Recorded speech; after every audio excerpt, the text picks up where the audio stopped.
آپ دیکھ رہے ہیں IAK news. Rawalakot union council Harna Mera سے تعلق رکھنے والے منتخب بلدیاتی نمائندوں نے بلدیاتی نمائندوں کو فنڈز نہ ملنے کی صورت میں احتجاجی تحریک شروع کرنے کا اعلان کیا ہے اور حکومت سے مطالبہ کیا ہے کہ وزراء کی فوج کے بجائے منتخب نمائندوں کو بااختیار بنایا جائے۔ بجٹ اجلاس کے دوران بلدیاتی نمائندوں کے احتجاج پر لاٹھی چارج کی مزاحمت کرتے ہوئے یہاں غازی ملت پریس کلب میں پریس کانفرنس سے خطاب کرتے ہوئے چیئرمین یونین کونسل ہرنا میرا سردار سعید خان، ممبران یونین کونسل سردار ساحل محمود، خالد محمود، غیاث خان، ماجد یاسین، ارشد حسین، زاہد عبداللہ، یامین خان، عاصم خالد نے کہا کہ 32 سال بعد بلدیاتی انتخابات کا انعقاد ہوا، لیکن حکومت نے بلدیاتی انتخابات کے بعد بلدیاتی اداروں کو بااختیار بنانے کے بجائے ان میں رکاوٹیں ڈالی۔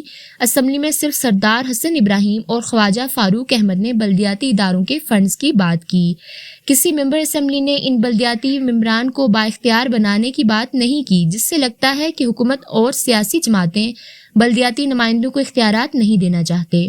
انہوں نے کہا کہ ہم حکومت سے مطالبہ کرتے ہیں کہ فوری طور پر بلدیاتی اداروں کو بااختیار بنانے کے لیے فنڈز مختص کرے، ورنہ پورے آزاد کشمیر کے بلدیاتی نمائندگان اسمبلی کے باہر جا کر احتجاج کریں گے۔